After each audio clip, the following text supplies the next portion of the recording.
వేదావినాశినం నిత్యం యయేనమజమవ్యయం కథం స పురుషః పార్థ కం ఘాతయతి హంతికం. ఓ పార్థ, ఈ ఆత్మ నాశరహితము, నిత్యము అనియు, జనన మరణములు లేదనియు, మార్పు లేదనియు తెలుసుకొనిన పురుషుడు ఎవరిని ఎట్లు చంపించును, ఎవరిని ఎట్లు చంపును? వాసాంసి జీర్ణాని యథా విహాయ నవాని గృహ్ణతి నరోపరాణి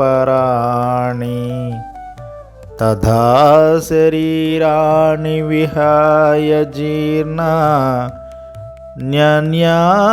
సంయాతి నవాని దేహి.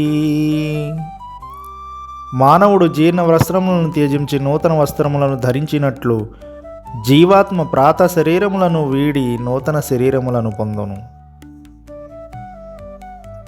నైనం ఛిందంతి శస్త్రాణి నైనం దహతి పావకః న చైనం క్లేదయాంత్యాపో న శోషయతి మారుతః. ఈ ఆత్మను శస్త్రములు ఛేదింపజాలవు, అగ్ని దహింపజాలదు, నీరు తడుపజాలదు, వాయువు ఆరిపోవునట్లు చేయుజాలదు. అచ్ఛేద్యోయమదాహ్యోయం అక్లేజ్యో శోష్యేవ చ నిత్యః సర్వగతః స్థాణుః అచలోయం సనాతనః. ఈ ఆత్మ ఛేదించుటకును, దహించుటకును, తడుపుటకును, శోషింపజేయుటకును సాధ్యము కానిది. ఇది నిత్యము, సర్వవ్యాపి, చలింపనది, స్థాణువు, సనాతనము. అవ్యక్తోయమచింత్యోయం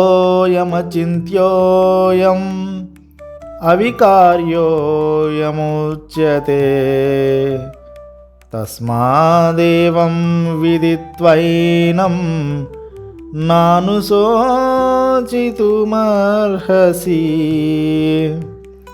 ఈ ఆత్మ అవ్యక్తమైనది, ఇంద్రియ గోచరము గానిది, అచింత్యము, మనస్సునకు అందనిది, వికారములు లేనిది. దీనిని గూర్చి ఇట్లు తెలుసుకొనుము. కనుక ఓ అర్జున, నీవు దేనికై శోకింపదగదు.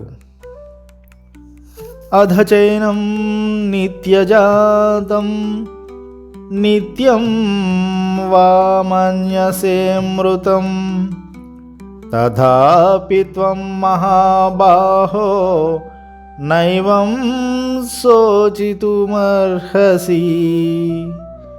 ఓ అర్జున, ఈ ఆత్మకు జనన మరణములు కలవని ఒకవేళ నీవు భావించినప్పటికీ దీనికై నీవు శోకింపదగదు.